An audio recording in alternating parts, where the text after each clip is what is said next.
Oh, hello, donkeys. It is Wednesday, the 30th of August, 2017, and this is the Promotional Malpractice Live Chat. My name is Luke Thomas.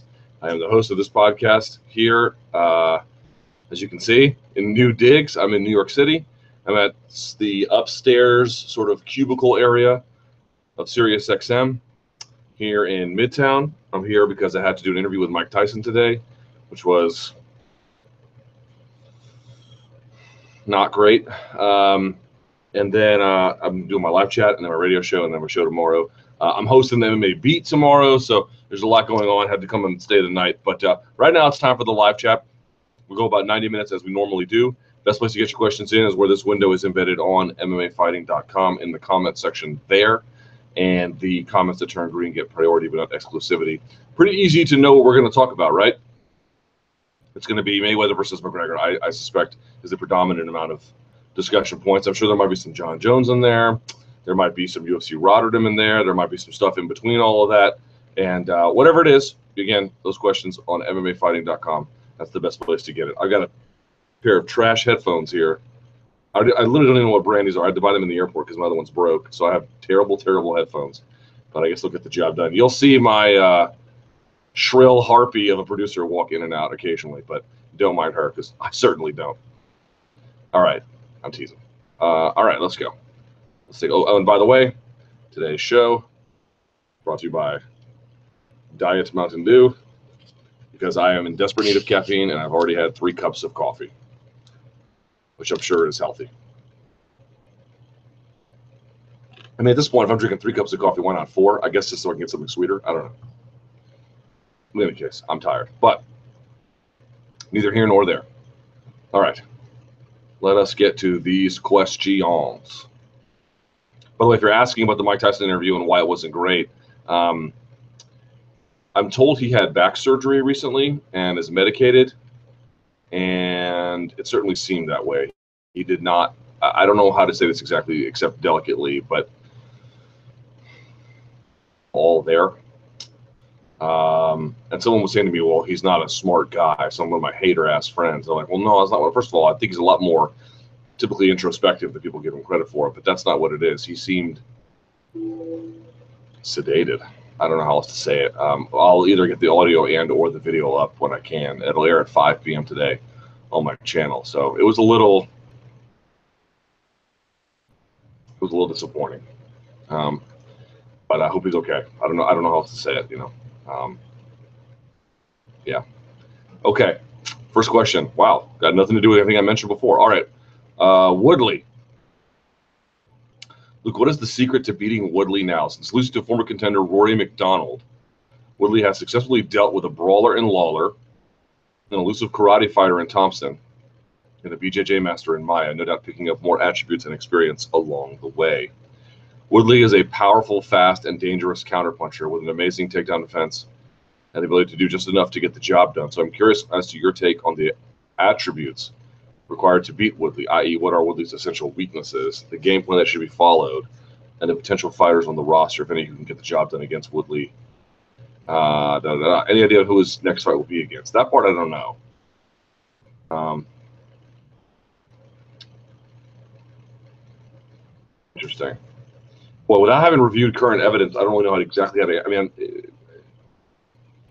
I'd be better off if I had reviewed some of his more recent film, and I have not gone back and watched that Rory McDonald fight in a while, where that was one of those scenarios where Woodley typically likes to back up against the fence, and then he finds a way to put that on his terms. We talked about it with Dominic Cruz, at least noted during the Wonderboy Thompson fight, that enabled Woodley to set range. And then I noted during the Demian Maia fight, or afterwards on my Monday Morning Analyst, that it had also enabled him to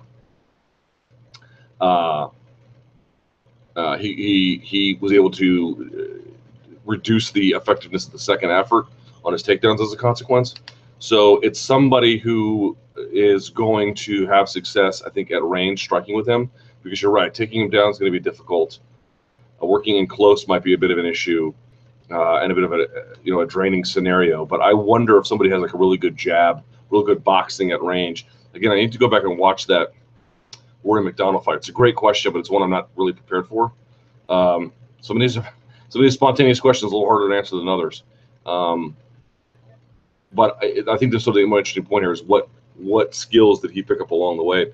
One of the interesting things that's going to be to see about Woodley, no matter who he fights next, is going to be whether or not those camps being so specific made him better to fight those challenges or made him better generally. Now, there's no denying that in practicing that takedown defense and then getting used to range and finding a way to figure out very difficult guys, you're probably going to get better generally. But I'm curious to see how much of that transfers over. To be clear, I'm not declaring that it won't or that it will. In fact, I suspect there will be some. But the question is how much. He is also a little bit older. I believe he's 35, 36. So there's a question about why he is incredibly athletic.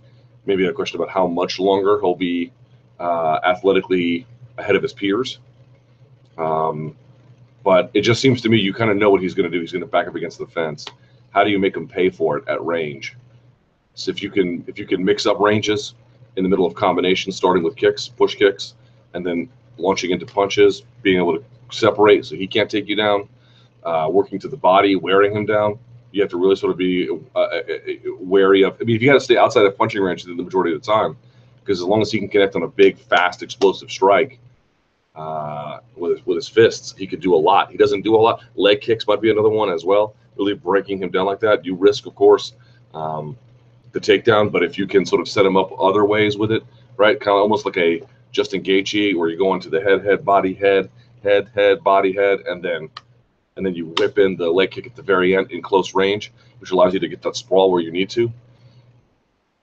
There's that as well. So it'll be interesting to see. I don't know who that person's going to be. I don't know if it's George St. Pierre, who is typically risk averse, and he had trouble taking Johnny Hendricks down for whatever that was worth back then. So it'll be interesting to see. It'll be very, very interesting to see because Woodley's a handful. Maybe Robbie Lawler can box with him at range, but that didn't work so well for him last time. But that last time, going off the Condit fight, God only knows what kind of state he was in. Someone says, I think a fighter like Jorge Masvidal has a great shot of beating Woodley. Yep. His striking acumen is better than Woodley's, and he has enough grappling to be dangerous. Yeah, that's a pretty decent call. Someone says the biggest weakness of Woodley isn't a physical or technical attribute. It's his habit of taking off and giving rounds to his opponents. That's another interesting call. Okay. And then finally we get to the Maymac stuff. All right. What can McGregor take from the Mayweather fight and camp back into MMA? I think the consensus from Saturday night is that Conor McGregor is a better pure boxer than we initially thought. However, questions over his cardio have been raised again, even though this was a 12-round bout. There is also the realization that a hand-up relentless pressure style gives him problems in pure boxing. My question is, out of all the positive elements of Saturday night, what can Conor McGregor take back with him to MMA? And out of the weaknesses exposed, what could his future UFC opponents take from that as a guide to beat him in MMA? Let's start with the second part first, which is his weaknesses. We'll get to his strengths, I promise, but let's start with his weaknesses. What could his future UFC opponents take from that as a guide to beat him in MMA? You know what's really funny? I've been on the wrong end of Conor McGregor predictions a number of times, but I did pick him to beat Eddie Alvarez. But I sort of thought it would be close. And in the end, it really wasn't close. But the interesting part about that is one of my presumptions was that Eddie will wrestle him first. Eddie was on my show in the lead up to that fight, and he had mentioned that you can't wrestle the entire fight. If it's a 25-minute fight, you can maybe wrestle 10 to 15 minutes, and then no more. And after that, you really got to get to work with striking. And I thought that was going to be something of a blueprint. Just go out there and wrestle him. Even if you don't get the takedown, make him underhook, make him wrestle, make him separate, stay in his face, stay on him, find a way to clinch, fight inside, do something, because that range will tear you to pieces. And he didn't do that, of course, and he lost. And this was interesting to me. I keep saying to fighters, like, if you're going to fight Conor McGregor, and not specifically fighters, but like in this general way, if you're going to fight McGregor, you cannot strike with him early, right? You cannot strike with him early. Chances are you're going to be outmatched. Now, you can't go there and do absolutely no striking, but you should not anticipate exchanging with him for any prolonged period of time. Here's the funny part about that. Mayweather seems to have got that better than anybody. Mayweather understood that better than anybody. Now, you can't take rounds off in MMA like Mayweather did, but just think about this. Even Mayweather didn't really strike with Conor in the first 3 rounds. Even Mayweather was at range, looking, reading. I'm not exchanging with this fool. Switching stances, long. Jab was pretty good. His left hand counter, that uppercut, was very, I mean, that might be his best punch the whole fight. Very nice.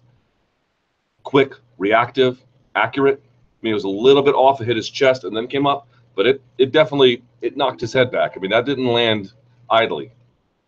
Just think about that for a second.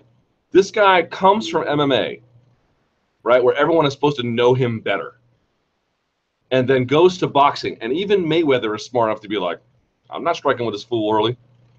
No chance. No chance, Lance. Now, he had the luxury of not doing a whole lot, which fighters in MMA don't. But I'm just saying, isn't that hilarious? That, like, why are you, Mr. MMA fighter, striking with Conor McGregor early when not even Floyd Mayweather wants to do that in boxing? It just makes no sense. He is, Conor McGregor, an absolute terror. Terror at the beginning of fights. Terror. And Floyd Mayweather had enough sense to be like, I don't know what these fools are doing. Striking with him early, I'm not playing that game. Now, yes, was part of that strategic? Yes. Was part of that maybe a little bit of his rust from being off and not sparring? Yes. A lot of that was directly intentional. But Paulie Malignaggi on the broadcast admitted the guy is hard to fight at first. It takes you a round or two or maybe more to figure out exactly where your openings are and what he's doing. It's awkward. And I think that, yes, Mayweather intended to take off some of those early rounds, but not to the extent that he did. Do I think he was going to throw – did he think going in, I'm going to throw 4 to 6 punches a round? I sincerely doubt that. Even Mayweather said after the fact that he was kind of shocked by McGregor. So this is my point. It's like, what can you take from this? Number one, if Floyd Mayweather does not spend the early portion of a fight striking with Conor McGregor, what are you doing? Do not do that. Now, you cannot take rounds off, but if you consider the fight was about 9 rounds and some change, and he took off the first 3 rounds, or you use it strictly to gather data about Conor. So that means for the first third of a fight, he's not really doing a whole lot. I don't think MMA fighters have that luxury here, but here's what I think you can do. Get on him. Takedowns. Now, you have to weigh yourself out in the process of doing that, but this is my point. I do think Conor is right. He has a very high beginning. There's a significant drop-off, and then there's a return that he eventually finds himself. We saw that in the Diaz fight, and even Malignaggi himself said that's what happened in the 12 rounds. Conor thought he would find that again a little bit later on. Why he has that dip, we could talk about it a little bit later. All I'm pointing out to you is, if you can get him from here to here, I'm not saying this is some automatically very easy thing to do, but I guess what I'm also saying is it's essential to winning. It's essential to winning. The best defensive fighter of this generation has enough sense to not risk it in those early portions of the round. So what on earth makes you think you should? That's the first thing I think in terms of a weakness that he has to address, or actually his opponents that need to adhere to. In terms of the weaknesses, it's that drop-off. Again, is there evidence to believe he has an eventual rebound? Yes. Is there evidence to believe this is potentially correctable? Certainly, I'm in no position to say it's not correctable. As for the exact cause of it, is it psychological? Is it an efficiency issue? Part of it, I do think it might be an efficiency issue, because one of the things he likes to do in both MMA and boxing is, you know what I mean, he'll stand here, and he even said, I want to be creative. And he'll go pop, pop, and he'll just, these are small shots. And again, Malignaggi noted in the broadcast, they're not really landing. They're not intending to land. They're just intending to keep you shelled, where he's going pop, pop. Maybe he hits the ribs a little bit, comes over with a hook, but he's not like driving shots. What he's doing is McGregor likes to just move his hands and see if he can play whack-a-mole with you, where you leave just enough of one big opening, and once it's there, then he drives the shot, right? A shot or two. But I think that's really taxing ultimately. Even if these shots that are setups are very light and easy, I just don't think his style is necessarily conducive to volume. Is the first part. Whether there's some other mechanical issues in the way in which he throws and conducts himself in the first part of fights, I don't know. I don't know how correctable that is. But here's what I do know. even if there is a rebound, I think even his strongest supporters have to admit there is a significant drop off somewhere towards the middle of a fight that he always experiences. You know, by round 6, he's not fighting like he is in round 1. There's a dramatic drop off, and you know most fighters aren't fighting in round 6 the way they're fighting in round 1, but there's not that much of a gap. There's not that much. He has a problem with that, and as to the exact nature of it, I don't know. So this is my point. You look at what Floyd Mayweather does. You look at the body of evidence now that suggests that yes, there might be a rebound at the very back end, but in the middle, there's a drop off. Make him work. Stay out of trouble. Do not strike, not much anyway, and drive him to the point of fatigue where he becomes a much more manageable task at that point. I cannot, I mean, if there is any lesson from the Mayweather fight, it's that an experienced, credentialed striker, not in the totality of the striking sense, but in that boxing sense, an experienced ring veteran like that had enough wherewithal to not go out there and bang with him early. Banged with him late when it was on his terms, not early. Now, in terms of the strengths, number one, acknowledging that up front he is very difficult to deal with, Conor McGregor. Let's see. What could he take back in terms of skills? Number one, I think this entire experience from being a promoter fighter, I think will put him at ease about certain responsibilities. I know that may not, this is not a guy that's ever been intimidated by the circumstances, but I think just nevertheless something to consider. But in terms of actual in-fight stuff, I think his footwork's going to get a little bit tighter. I think his distance management is going to be a lot more complicated, or potentially could be a lot more confusing for opponents. We've noted that he uses push kicks, spin kicks, to push people to certain directions and to back them up. He showed a tremendous jab. Was it a piston jab, like a Golovkin jab? Not necessarily. Not that it was lazy necessarily either, but it did good work in setting up attacks with the left. It did good work in, again, staying busy. It did good work in what a jab is essentially supposed to do. That is not something he ever really showed in MMA. He didn't have much of a jab. A little bit of a hand up, right? He would do this number, and he might throw one and then bring the left behind it, but there wasn't a very sophisticated use of it because the other things the jab would normally do, he used other things to do that. Those got taken away. He had to develop this, and he did, to an extent anyway. So I think if he can take that back, I'm not saying go away from the spin kicks. I'm not saying go away from the push kicks, but now begin to seamlessly incorporate this new jab in different scenarios and see what that can do for you. That would be interesting. I thought his footwork got a lot better, tight pivots, fleet of foot getting behind Floyd Mayweather on a number of occasions. That was interesting as well. So, he really developed some other core fundamentals there in the process.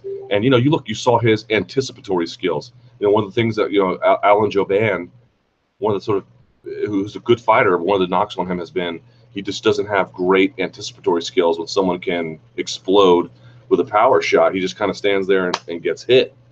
And then if he stays in range or gets backed up against the fence where he can't control the range anymore, he has a problem.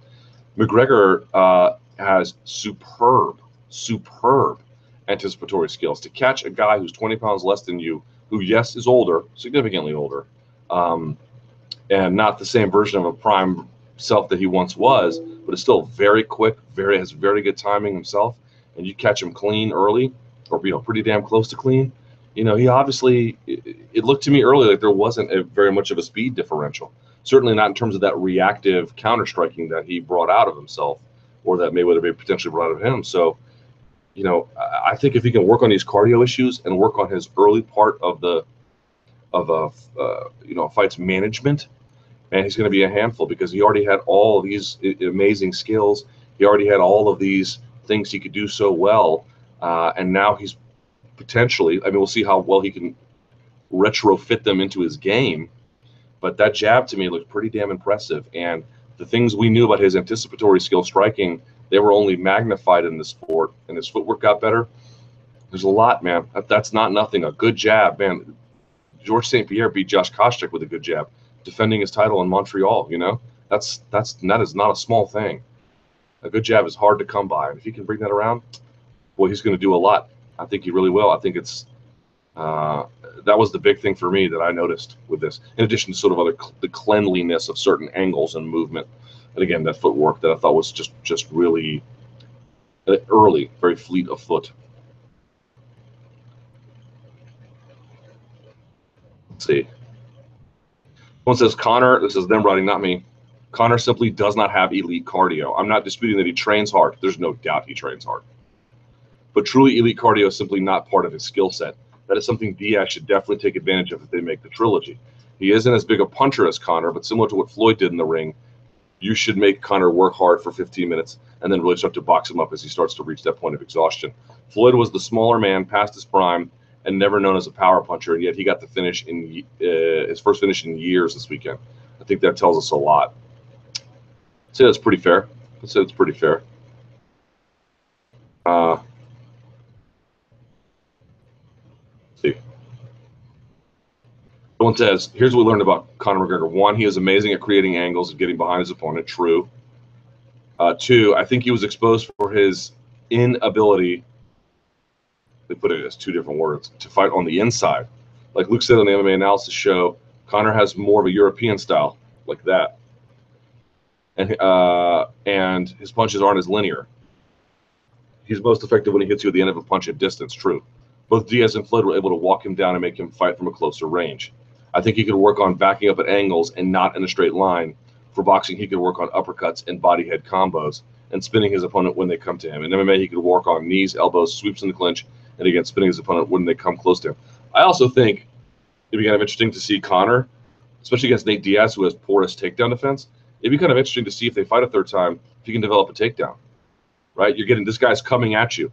Well, that presents an offensive opportunity, does it? And if you're looking to rest, take him down.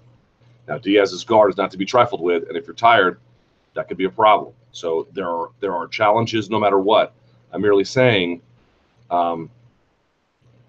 if catching your breath is something you want to do, working on and developing a guard, on top guard defense with Dylan Dennis and savage ground and pound, because he hits hard. That could be something. That could be something to try. Diaz's guard is amazing, but no guard is impenetrable. Maybe even passing simply to half could be something as well. Just sort of finding a moment there, and just catching your breath a little bit, catching your breath a little bit, catching your breath a little bit. If you can work on it when guys are coming at you, there is an opportunity there. All these things carry risk no matter what you do, but you get the idea.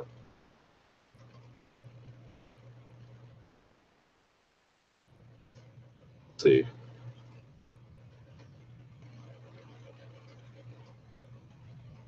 Just for MMA, I'd say McGregor's opponents could try to focus on grappling and body work. Yeah, if I'm an opponent of McGregor's, I'm going to the body constantly until he resolves this issue. I don't see how you don't. All right, McGregor Diaz and defeat. After the Mayweather bout, I've seen some commentary from the MMA media about how McGregor will be fine because he rebounded from the Diaz loss. In that case, though, while McGregor seemed accepting and contemplative in the press conference after the match, he also insisted on an immediate rematch in the same conditions, despite it not really making a lot of sense except to take back that loss. As a rematch seems impossible in this case, do you think it is unfair to say that we don't actually yet know how this loss will really affect McGregor and his mental focus? I don't think it's a bad question at all.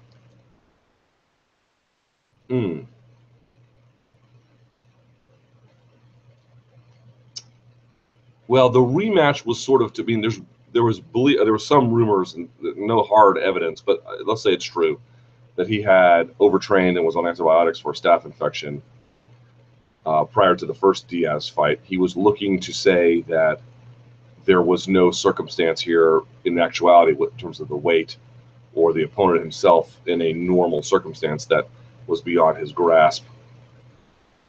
And so he wanted the same conditions to prove that. And to an extent did, although Diaz now claims he was injured in the second fight. So there's still some debate about that, and I think that'll likely be exploited for the third fight if and when it's made. I'll say this. I spoke to Alistair Overeem, who you guys know won a K1 title, won a Strikeforce title, and Dream and everything else.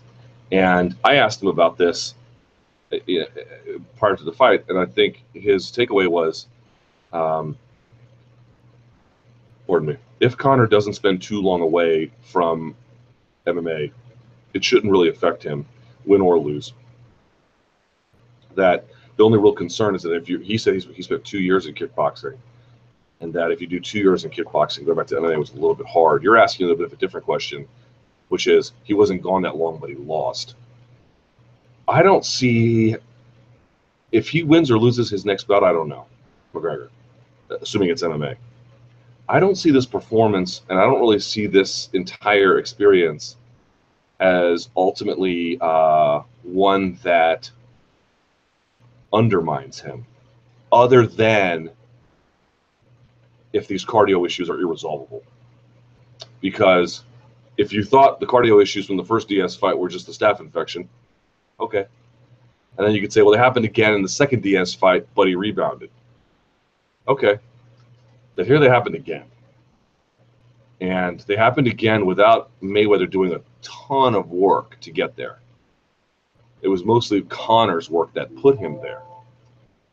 And so you might say, well, that's resolvable. That's fine.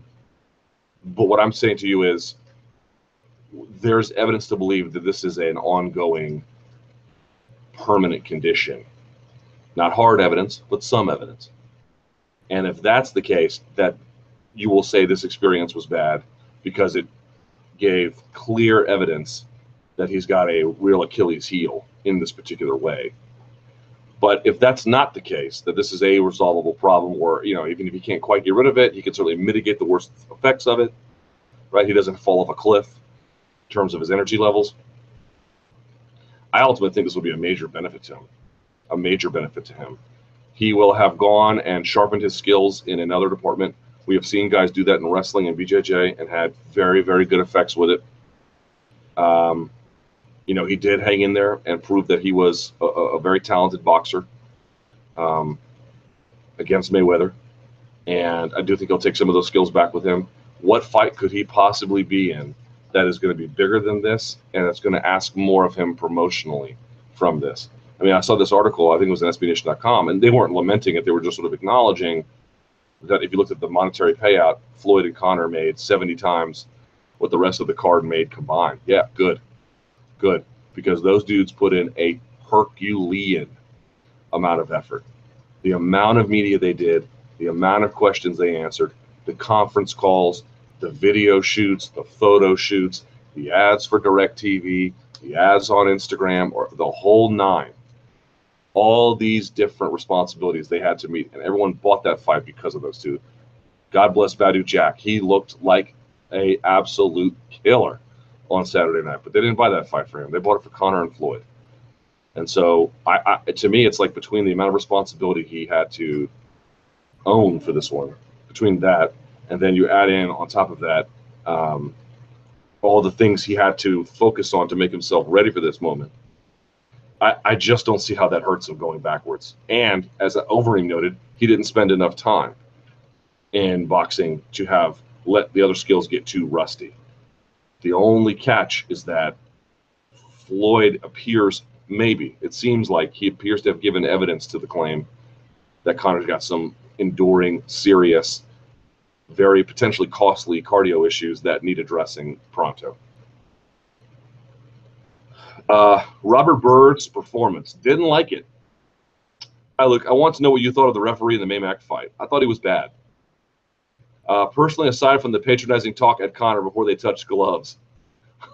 Oh, yeah, I forgot about that. He was pretty patronizing. I thought he was pretty fair. Conor did throw a few cheeky rabbit punches to the back of the head, but equally, Byrd did warn Floyd for deliberately ducking his head and turning his back. Agreed. And I've made this point before. We all said prior to the fight that, like, look, it's going to be the referee's job to enforce the rules. Now, you don't want to go in there and absolutely, like, hammer a guy in the back of the head. But, you know, skirting the lines a little bit, he kind of needed to do that to give himself any chance of real victory. In the end, I don't know how much it meant, but I'm not really mad at him for doing that.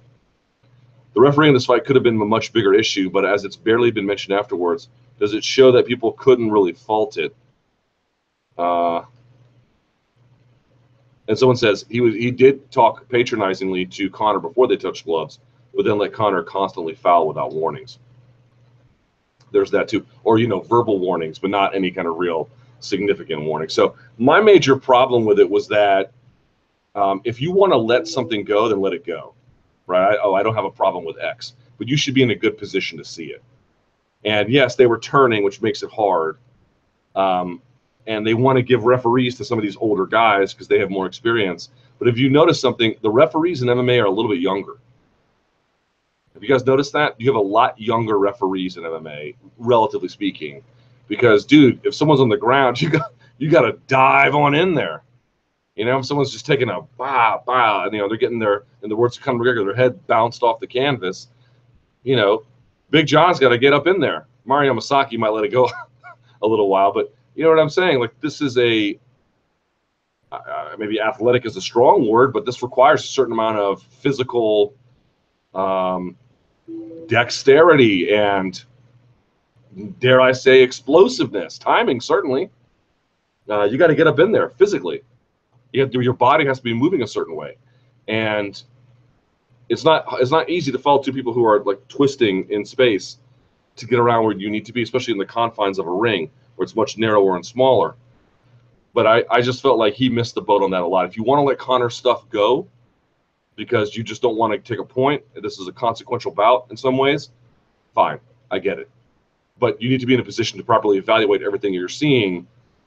And if you're not, and stuff is happening, you're not even acknowledging, because there were sometimes you broke it up, and sometimes you would give a verbal warning. There were sometimes he didn't even say anything. He was, you know, doing this stuff. It was like, I'm not saying those punches were incredibly consequential, but I just want my referees to be in a position where they can make those kinds of informed judgments. I'll say this: I thought the stoppage was good. I know some folks are saying, frankly, I totally understand Conor's point. I don't think it's a bad point.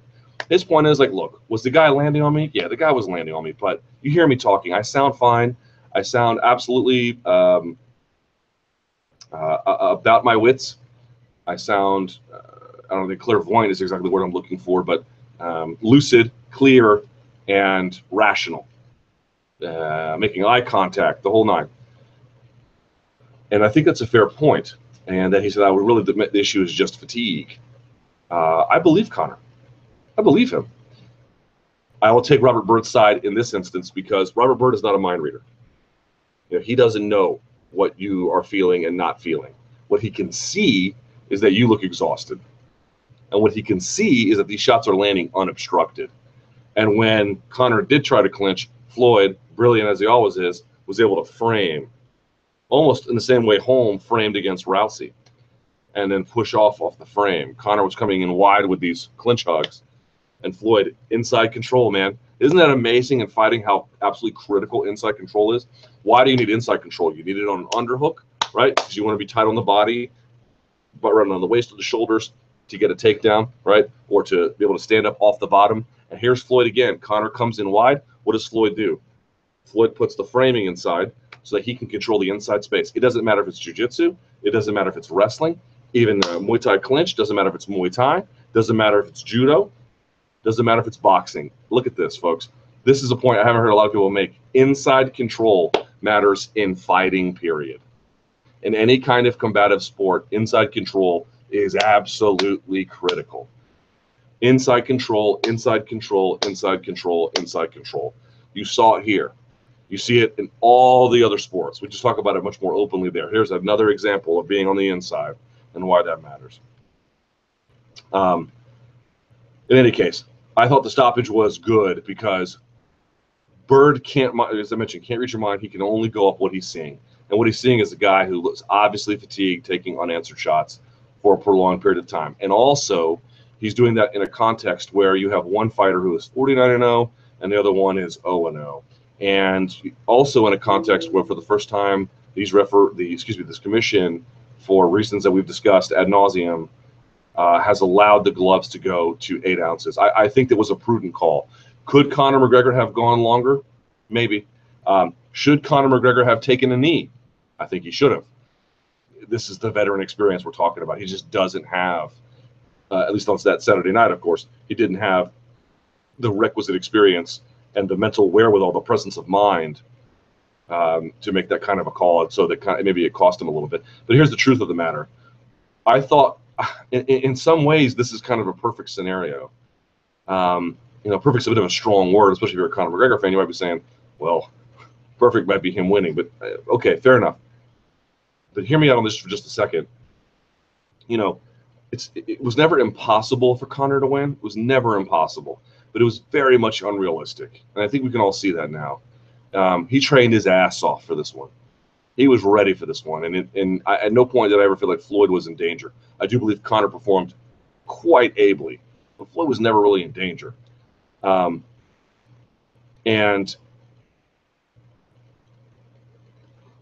I would say this. You look at those judges' scorecards, where in my book, I don't know how you could possibly say Conor didn't win the first 3 rounds. After that, it gets a little dicey at times, but first 3, easy to Conor McGregor, easy. And you can say if you want, hey, Floyd gave him away or whatever. Fine, maybe he did, maybe he didn't, but Conor won him. I mean, I also don't understand the argument where you can say Floyd gave him away and then 2 judges are giving him 2 of those first 3 rounds. Well, which is it? Did he give him away or did he win him? So it's just insane to try to articulate this. I'm glad we didn't have a judging controversy. We had no judging controversy here, which, by the way, we would have had this gone the distance, because maybe Conor would have come back in the 11th and 12th. You know, maybe he would have found a way to get a second win or something, taking a knee maybe in the 10th, but then found a way to right the ship in the 11th and 12th. And that would have only muddied the waters even further. Worse, what if Conor had been allowed to continue? And while he was not hurt when the fight was stopped here, by his own admission, what if he had gotten hurt? Who would that have served? Who would that have served? You know, what if he had gotten stretched? You know, what if he had taken a really prolonged beating and then all of a sudden everyone got sour on it? Part of the reason why this works is that the win felt appropriate enough without being savage, without being viscerally, to some, nauseating. The New York Times, for reasons I will never understand, wrote that this guy was covered in blood when he didn't have, I mean, he barely had a mouse under his eye, much less any blood. But what if there had been, right? Would have had a 49-0 guy versus an 0-0 guy. He bloodied and then gets viciously, you know, toe curling KO'd. That wouldn't serve anybody's interest. This guy has a career after this. You know, Floyd doesn't. Floyd's done after this. But Conor has, I mean, this guy is definitely going to keep fighting, it looked like. He seemed like he very much enjoys to compete. You want to take that, you want to potentially jeopardize that, just to have a cleaner finish. I mean, I understand if you're a fan and you wanted to give him every opportunity. I completely get it, and I understand Conor's complaint. But this is why the sport is regulated by the government. As woefully inadequate as the commission might be, you need a state apparatus protecting these guys from themselves. In the end, Conor can hold his head up high, and he didn't take a ton of abuse. He didn't get cut up. He didn't get concussed. And he can now resume, if should he choose to, mixed martial arts activities without this being an incredibly costly or damaging one, either for his reputation or his, you know, vital organs, quite literally. So in the end, Robert Byrd, I did not think was all that great of a referee during the course of the bout, but that stoppage, I really think you got to think twice about it if you didn't like it. I think it serves a lot of interests, including, most especially, Conor's.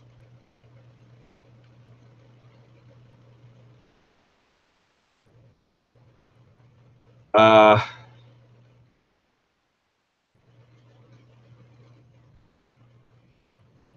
the UFC take back any of the purse paid to John Jones if it proves if it is proved he was taking steroids before the DC fight? Yes, they can, but I don't think on those grounds specifically. I believe that they're able to impose financial penalties after the fact. So it's not like they can withhold purse. I mean, ultimately, it's the same amount of money that might be seized or you know, taken away from him, but it's not in that manner.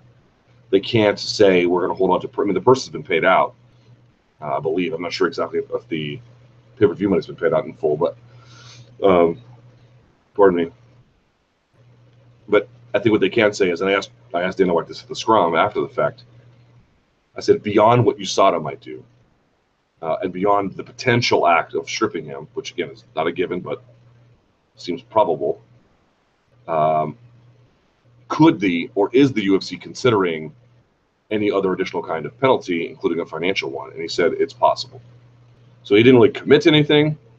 I think obviously at that juncture that would be very premature, but it does at least indicate that additional forms of punitive action are available should they be warranted. This person goes on to say, people talk about protecting fighters from drug cheats, but the promotion also needs to take its own protection in these cases, as commercially this must make a negative dent on the promotion, as it just looks like there are juice heads in the sport rather than athletes. The biggest problem with MMA fighters is that they're, again, I don't know what the case is with John. He is entitled to due process. Let's take him out of the equation for the sake of this argument. What I can say is generally MMA fighters are quite bad at cheating when it comes to this kind of thing. There's a story out in The Guardian. Ready for this? Here's the headline. Sport doping study revealing wider usage published after, quote, scandalous delay. Almost a 6-year wrangle delays the release of an anonymous surveys done after elite athletic events in 2011, in which 57% of competitors doing admitted doping compared to under 4% in WADA results. You know, I was at that, it was the same scrum as Dana White. Jeff Nowitzki spoke first, and he was like, well, when we first got started, we had X amount of adverse findings, and now we've got less adverse findings. And I'm like, that's not evidence of anything. That's just evidence you have less adverse findings.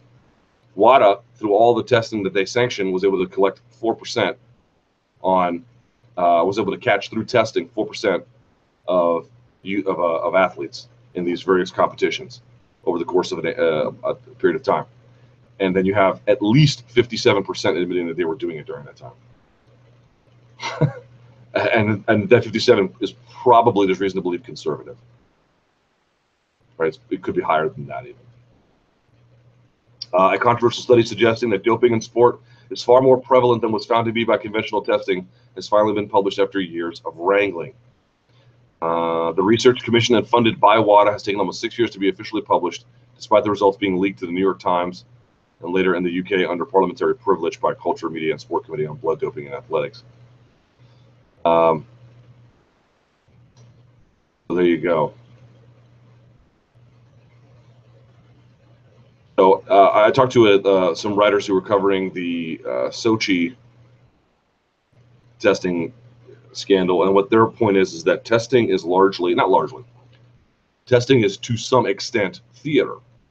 That partly what it is yes, it does catch some users, and it does deter others, but part of it might be that they know they're not going to catch anyone who's really good at cheating, but it's this kabuki theater that lets the public know that something's being done and that it has this sort of relatively noticeable, intimidating presence among the fighters, even if it doesn't ultimately deter them. It's a show of force rather than being, really the most important way to tell. But, when Jeff Nowitzki gets up there and says, hey, we had X amount of adverse findings and now we have 1/2 of X or 10% of X, that sounds like progress, but that really doesn't tell you anything. They have no way of knowing what's happening. It's just interesting that MMA fighters have been historically quite bad at cheating because they never needed to be good. What you're finding in athletics is as testing gets better, so does usage. In terms, when I say better, I mean in terms of not being detectable, and the users get better at disguising it or finding a way to circumvent the testing altogether, as in the case of what you see in the Icarus documentary, where yes, they're being tested, but the samples are being swapped. So I'm sure the samples are full of adverse findings. They just never got tested because of someone else's urine being in there.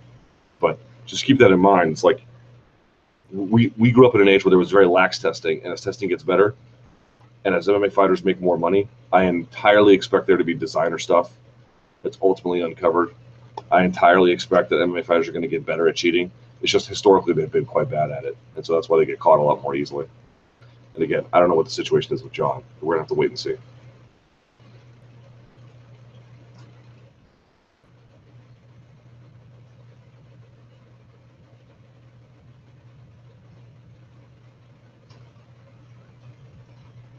Luke, are there any current UFC champions you could beat up? No. No, definitely not.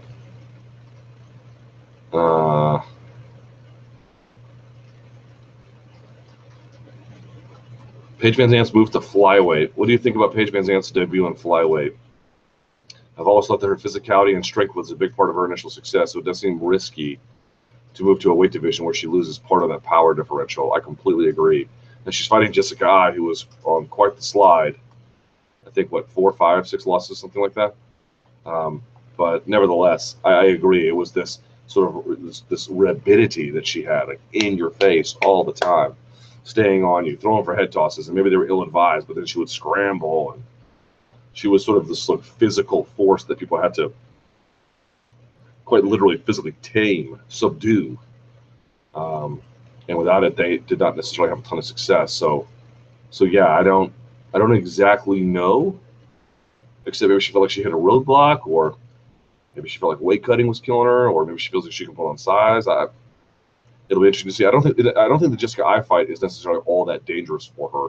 Not that she's a pushover. I'm just saying it doesn't seem especially arduous.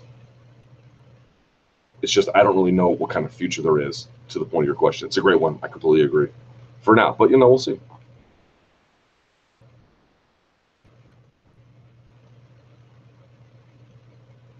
CM Punk would crush Luke inside of 10 seconds. No, he wouldn't. Sorry to hurt you there, but no, that definitely would not happen. Stipe. Luke, is Stipe and his new contract situation sorted out yet? Dana said they were trying to make John Jones and Stipe, but appreciate that could have been some hype talk from Dana in the face of the drugs failure last week. No, it is not sorted out yet. Dana said it in the way where, because we asked him at the scrum, what were you? I forget exactly what the question was, but I think it was something like, what was next for John? And he was like, oh yeah, we were looking at Stipe in December. I don't know if that was internal stuff. I don't know if they had brought that to Stipe's attention yet, but at a bare minimum, it seemed like that was internally what was on the radar for the company. Now, whether Stipe would have complied with that ultimately is hard to say. It seems like it would have been an opportunity you wouldn't want to pass up. But God only knows. After Conor, John Jones, Nate, and Ronda, is Stipe next in line as the biggest draw on the radar? I still think Joanna Jędrzejczyk can be bigger than she is. She's not exactly all that popular. Now, she is very popular with the hardcore audience, but in terms of someone who can draw 500,000 buys, she's not that. But I think she could be, or at least more than she is. She stands out to me as somebody who could be something. Well, I'll see about Woodley. I don't think the book is totally written yet on Luke Rockhold. Maybe not Chris Weidman to an extent. Trying to think. I think Khabib could be somebody big. I think Tony Ferguson could be somebody big. Kevin Lee seems like he's got a ton of potential. You can sort of go down the line there. There's a lot of people who could potentially turn that corner who just haven't quite gotten there yet. Steroid abuse and brain damage. There are many people who feel that steroid abuse should be punished harshly, not simply as punishment for cheating or to discourage the use of drugs that are dangerous to the user, but specifically because PEDs make fighters more powerful, leading to striking that causes additional brain damage and potentially killing someone. Okay, would you share your thoughts on this argument for harsh punishments for PEDs? Well, I made this point before.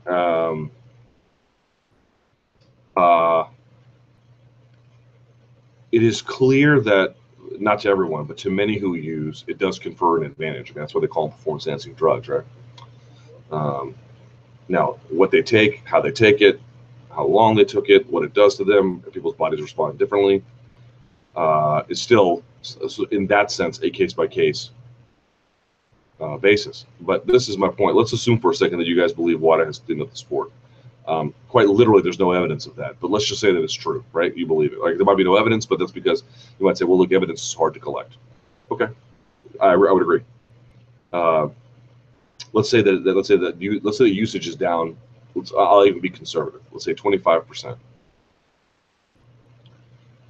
Is there any evidence to conclude that the injury rate in MMA, or more specifically, of course, the UFC with USADA, is in any way down comparable to a decline in usage?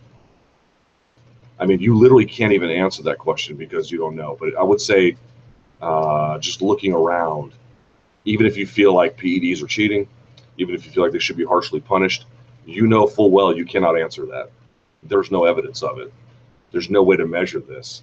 And I would say that in terms of the rate at which the fights go to decision, number one, that actually would not, that is somewhat up. Partly that's a little bit of a parity issue as fighters get better, and more, that also does not indicate that in any way the sport is safer. Did the sport all of a sudden in MMA and UFC, did it get safer when USADA came along? Does it look safer to you? Do you feel like guys are getting injured in terms of what happens in fights less? Now, I think training practices are getting a little better, and that's not nothing. That's actually something. But in the middle of competition, is it down? What steroids appear to do, and when I say steroids, I'm using it as a catch-all for PEDs. What they appear to do is they don't overall reduce the amount of violence that one witnesses. It just changes the distribution. So the overall damage is roughly the same. It just gets more concentrated in certain areas. It changes the balance. And you can say, well, look, that change is enough to ban them. That's fine. We can have that argument. But I don't know that there's any, to my knowledge, and if someone has these research done to properly articulate this and defend its position with, on an evidentiary basis, there is no evidence that's safe for now. None. Zero. And we make these assumptions because they feel like they're true. They feel like they make sense. And I'm not trying to talk you out of your position. You guys know I'm in a different position than most. If you feel like there should be harsh penalties because it just seems intuitively obvious to you, I think that's a very compelling logic to a certain extent. On the other hand, I'm typically a little bit, I think, ordinarily, even those people would want to exercise caution about what conclusions you can draw in the absence of any kind of research or evidence at all. And there's none. There's none that A, usage is down, and there's none that, even if it is, that there's a subsequent decline in the overall amount of violence. I mean, if you're saying PEDs make someone more dangerous, then you're also saying no PEDs make someone less dangerous. And if someone is less dangerous, then you're saying their ability to exact violence has been compromised to an extent. And if that's the case, there should be some kind of observable change to the UFC's fights complexion that one could note. And I don't see, maybe you see it, and if you do, by all means, let me know. But I don't see it. So either there's been no decline in the amount of usage, or something's wrong with that theory about what those things do in terms of performance enhancement or reduction. Something's missing here, because I don't think the UFC is any safer than it once was. In fact, it's probably as dangerous as it ever was. And even if someone can defend themselves, like in people were like, we had this debate about like, how can Conor, what does he have to worry about what's happening in boxing when this guy has to worry about taking shins to the face and knees to the ribs? That's all true. But again, boxing can be like Chinese water torture, right? Where, yes, I mean, one big punch can drop you. I just had Mike Tyson in the studio today, but it's that that accumulation of damage over time. So even if guys are getting better at defending themselves, they could be even taking more damage through that parity that's found through defensive best practices. And in that case, there would be no evidence that any kind of reduction in perceived PED use in any way made the sport safer. So all I'm saying to you is, look, I'm perfectly willing to believe certain things that sound intuitively true. Know that I am acting outside the boundaries of rationality by asking for some kind of evidentiary basis upon which to make these conclusions. 6 million pay-per-view buys. Dana said on Uriah's social media, I think it was on Snapchat, that Maymac did 6.5 million buys. I would want to see that independently verified.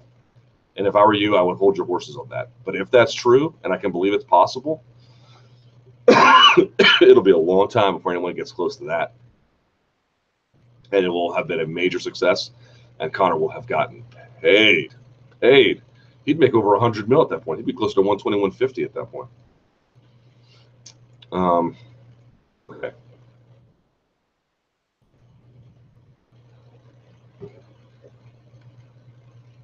just a little children here. Schaub Diaz. Yes. What are your thoughts on Brendan Schaub lying on the Joe Rogan podcast about what he and Nate talked about after the Maymac Schaub? There's no periods here, so hold on. Lying on the Joe Rogan podcast about what he and Nate talked about after Maymac, period.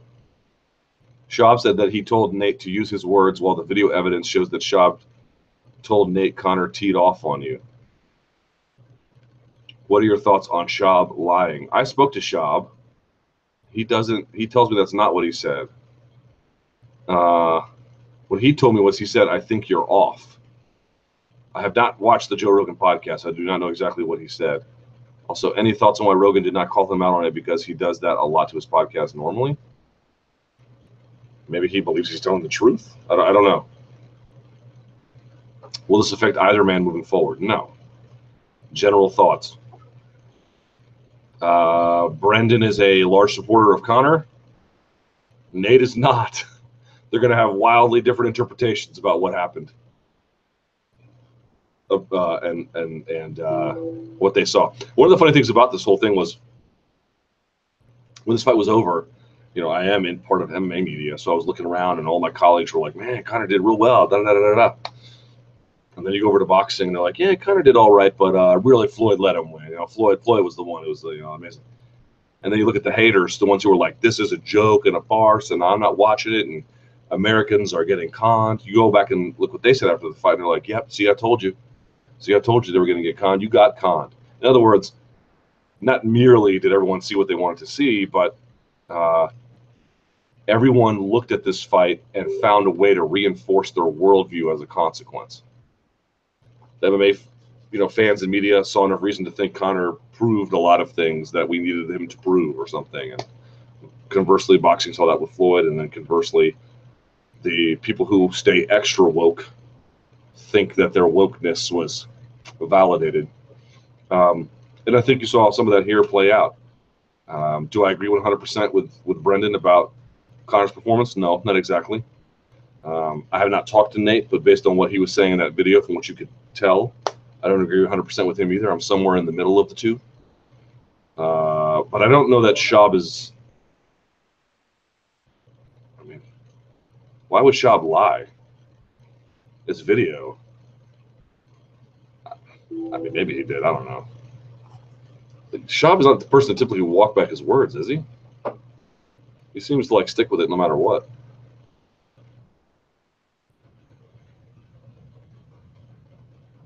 You know what? I'll watch the video again. You know, Marissa, we should play that video on the air. Okay. See what people can say. People are saying that Schaub said Nate or Conor teed off on you, and Schaub told me, he said, what did he say? I got it. He said, online. He goes, I think you're off. How can people question what the video is? Because the audio is bad. It's not on Rogan's podcast now. Yeah, we'll play it on the show today. All right. Okay. Someone says Conor's chin is spent. I don't think he wins another fight against a fighter he can't KO. His lack of defense affects his cardio. He's too keen to take a shot on the chin, wait forward, and throw his left. This was another thing that was sort of like, I'm not going to say exposed, but sort of underscored in this fight. He's offensively a dynamo. He is defensively not great. He's never been a great defensive fighter. And he kind of lives on his chin a little bit, and it's been a rock chin. But that's going to be something he's going to need to add to his game if he wants to have some longevity. But he didn't knock out Holloway, and he beat him with a torn ACL. Now, that was a different Holloway, but that was a different Conor. This is my point about Nate walking forward and hitting the takedown.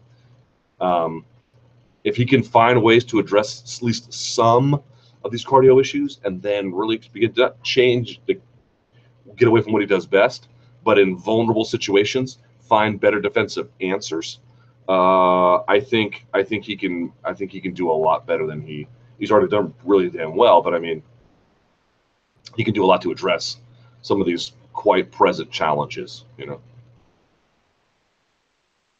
Someone says, how can you say his chin is gone? Yeah, I don't buy that either. Well, he's never been knocked down. Floyd's finish over the weekend was largely down to his excellent body work. That's true. Someone says, quote, Ronda wasn't either knocked down by Amanda Nunes. Conor was about to be KO'd by Nate and wrestled to avoid it, which is smart.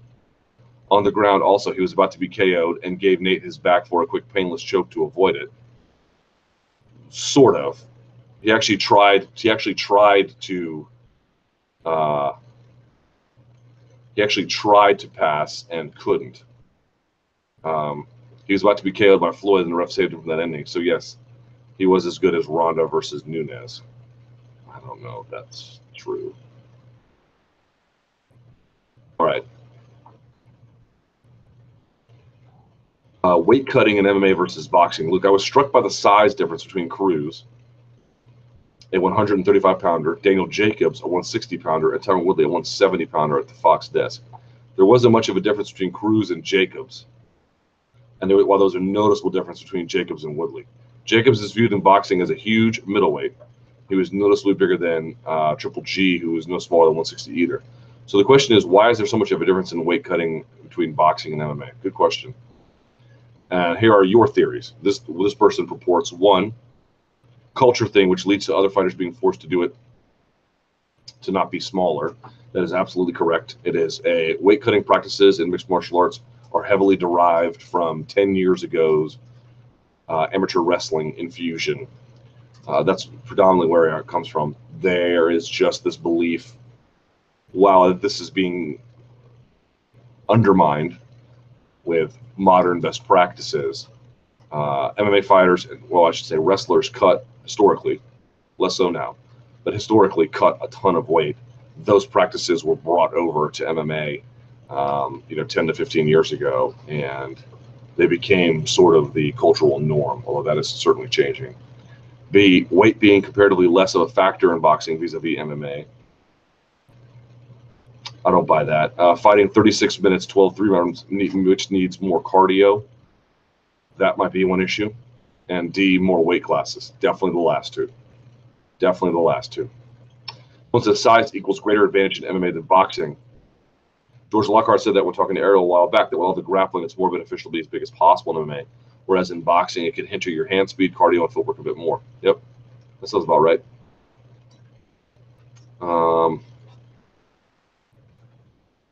USADA queries. In the wake of the Jones news, I was wondering if you could clarify some things about USADA. I'm completely naive to the whole thing, if I can. I've heard some say there's ways around USADA's testing. Do you think this is true? It's those ways around everybody's testing. And how would you get around random testing system? You could have stuff that their testing doesn't detect.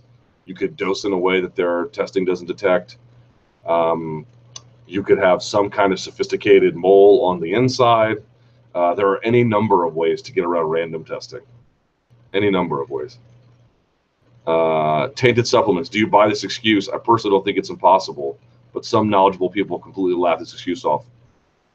Again, how can you fake a tainted supplement? Well, I mean, again, everything can be cheated, right? You can take something, the whole line is tainted, and you can take it and then you get caught. You say, yeah, but I didn't know. And they test the line and they find out that, yeah, there's tons of the stuff that's all jacked up. And it wasn't listed on their prohibited, or their, they have a supplements list of like all the things that have ever had, ever been tainted. Look at that list. Look at the list USADA itself has compiled of supplements that they're known to carry prohibited substances on them that are not listed on the label. So when people laugh it off, it's like, what are you laughing off? This is literally documented. And the list is huge. It's a huge list. I've mentioned this before. The FDA does regulate supplements, but not necessarily in the way that you think. And predominantly what they check and maintain are manufacturing standards. And even those manufacturing standards are not particularly an onerous burden for these people to come up with. That's why you can have a lot of these companies that are fly-by-night. I know Eric McGracken over these supplement makers who they'll buy in earnest, I don't know, let's say creatine. And in the creatine, you've got DHEA. And you're like, well, wait a second. I was just trying to get some monohydrate, and now I've got this. I'm going to sue you because this is what you're doing is illegal. And athletes have tried that before. A lot of these supplement companies are fly-by-night operations where they might make some money. A lot of them go out of business, and a lot of them don't have money. You can Google some other athletes who have sued supplement companies and won, and the ultimately the plaintiffs in these cases have not been, I mean, they got awarded money on paper, but there was ultimately no money to get. So they ended up having to spend tens of thousands of dollars in legal fees, and they didn't get anything in the end. Now, that's not the case probably with all the supplement manufacturers, but you see some of the things these guys are taking from some of these companies. They're taking some things from some fairly sketchy sources. So it's not a joke. I mean, USADA has a whole page listed of this. They've got a whole sheet. I encourage you to look it up about all the different supplements that have come up showing things that aren't supposed to be on there. How prevalent it is in terms of the fight. I mean, how do I say this? To the extent fighters have used it as an excuse and been, exonerated either in full or partially by USADA. In other words, to what extent are they gaming the system? That's anybody's guess. But when you have a supplement industry that USADA itself notes has a demonstrated record of getting this wrong, when you know that the FDA doesn't check products up front, predominantly in terms of maintenance, checks manufacturing standards, and is very slow to get after supplement makers who have either knowingly or unknowingly spiked their products with things that aren't supposed to be in them, the notion that fighters who are trying to find any kind of edge, in this case legal, in their minds legal, would run afoul of USADA's fairly strict regulations seems to me not merely not laughable, it seems to me an inevitability. Finally, after learning more about the drug Jones popped for this time, coupled with the estrogen blocker he had in the system, what are your overall assumptions on Jones' PED use? Well,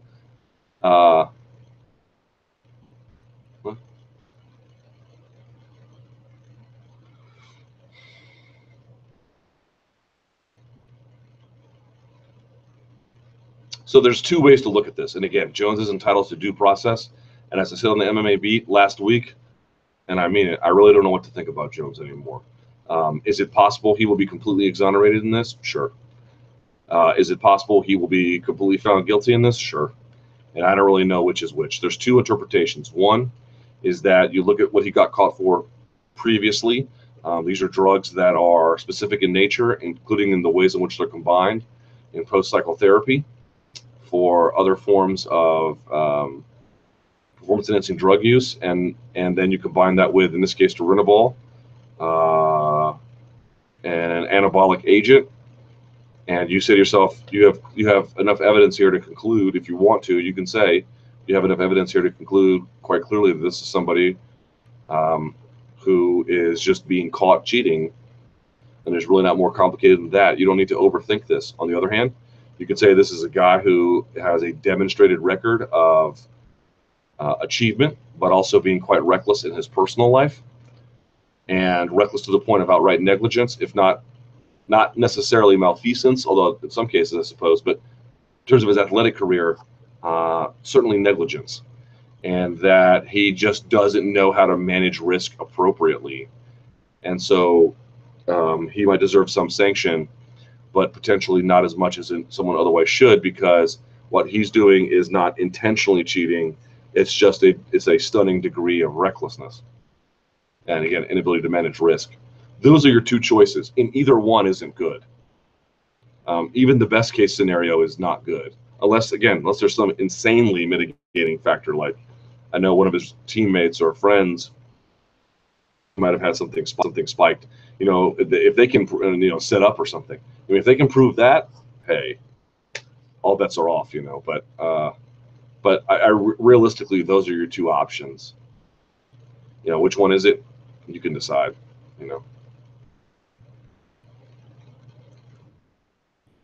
Will we see more of you and Big Brown? I really enjoy watching the two of you talk about MMA. We'll see more of this in the future. Yeah, I mean, I don't live in LA, but to the extent we can work something out, sure. There aren't a lot of duos who have the same combination of first-hand experience from competition and training. Well, I have none from competition.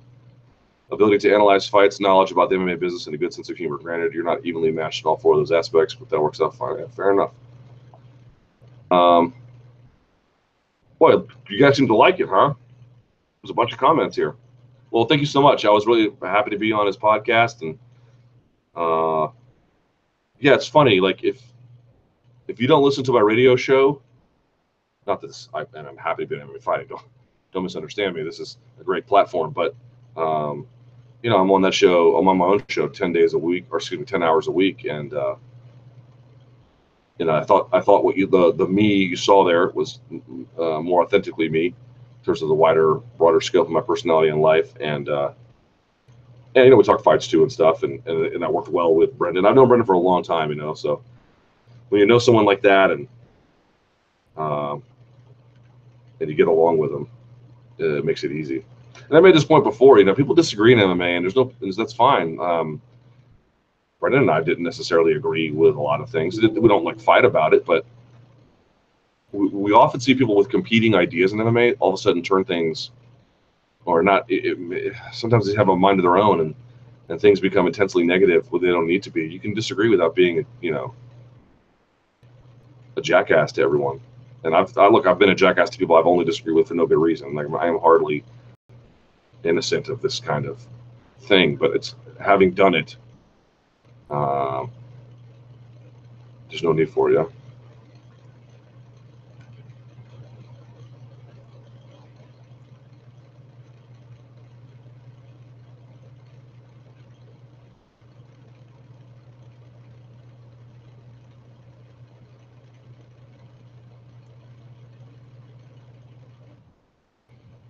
Oh God, time has flown by. It's 2:15. Let's go to the Twitter machine.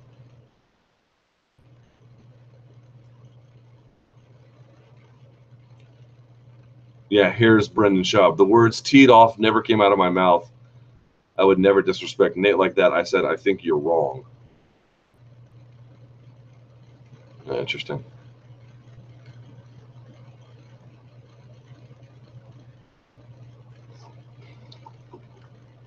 I think your new chair money, which I haven't bought the chair yet, needs to go to Ariel due to his latest circumstances, the experience with thing. Oh, God. I feel bad for him. But he's letting them have it on Twitter. Good for him. He got jerked around. Ooh, on a scale of 1 to 10, with 10 being fluent, how would you honestly rate your Spanish speaking skills? 4, 5 on my best day.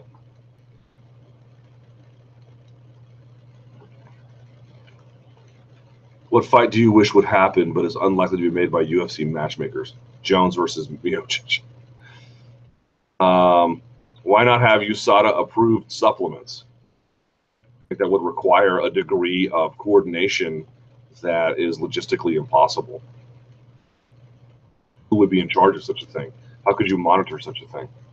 If you're saying the USADA approved, you're saying every single batch, every single bottle, every single pill, every single scoop, all of it's hunky dory.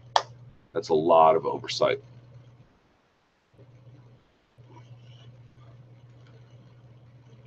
Do you think Triple G versus Canelo has affected the pay-per-view buys from Mac? No. Maybe the other way around. What would a 6-round boxing fight between Mayweather and McGregor look like? Something similar, but Mayweather would have gotten a lot busier early.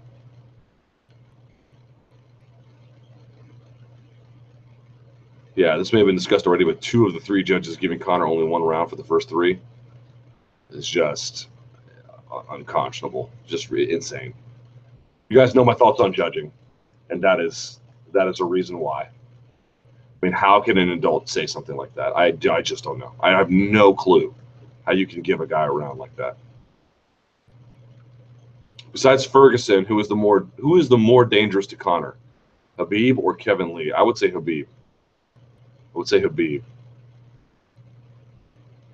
it says, I'd say Cody is up there as a big draw. Well, he hasn't proven to be one, but I would agree that he's got that potential. Does Floyd come back for a rematch, seeing the sustained belief in a McGregor victory by his huge fan base? I seriously doubt it. Never say never, but I would put a significant no on that. Who was the more delusional about McGregor, Bayless or Schaub? I think to an extent there are some things Schaub said that were proven to be wrong, and there are some things he said that he was vindicated about. Bayless is just, I mean, but Bayless is not trying. He's just saying things. So like saying he's wrong is sort of like saying he spoke. He's almost, it's the truth value of it is irrelevant. What arguments are there for Conor to go back to MMA?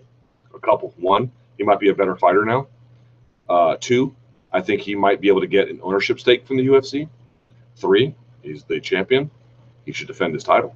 Four, there are a ton of interesting fights for him where he can make big money. And five, I think he's a competitor. I think he likes to compete. He likes big checks, but he also likes to compete. And it would satisfy his internal drive. With Jones potentially gone, is Bisping the next biggest UFC draw after Conor? Oof. Jesus. God, I don't know. Cyborg is there, so maybe her. Jesus, I don't know.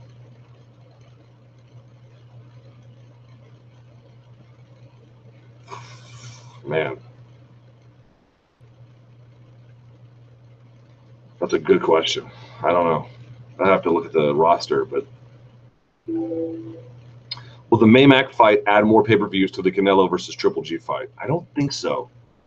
It's certainly, there was a belief, or at least a concern, that if things went south, whatever that may mean for you, that it left a sour taste in people's mouth. Had the result done that, which it didn't, but had it done that for Mayweather and McGregor, that ultimately would have turned people off from boxing generally. That didn't happen. However, with a $100 pay-per-view in close proximity to this one, even if folks weren't turned off, do they really have the disposable income to commit to another boxing event? That is still much a big question. So in other words, it could still have a depressive effect, but not potentially a massively depressive effect. Did you see the body shot Conor landed? I believe it was in the 9th. Not from a good angle. Floyd appeared to be legit hurt from it. Again, it very well might be true that I've only ever seen it from that one angle, which I couldn't tell.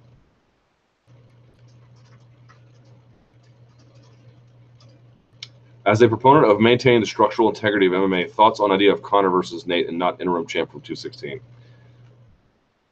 Just feels like if that fight might be necessary to secure his return. I think the overall demand for it is extraordinary. And between the two, how do you say no to it? Look, would I rather see him fight the winner of the interim fight or Khabib? Yeah, I mean, of course. Who wouldn't? We've seen the Diaz fight twice. Do we need to see it the third time? But there are these, because the sad part is, let's say, Ferguson wins, and then let's say, Conor loses. Do you want to see Diaz Ferguson? Maybe, but I don't know, So there are obviously some major risks, but some of these fights, man, they just have this incredible gravitational pull, and this appears to be one of them. Why did you decide to speak more freely on your chats, MMA Beat, in terms of cursing? Seems like the real you. I don't know. Sometimes I'm feeling froggy. I just want to leave.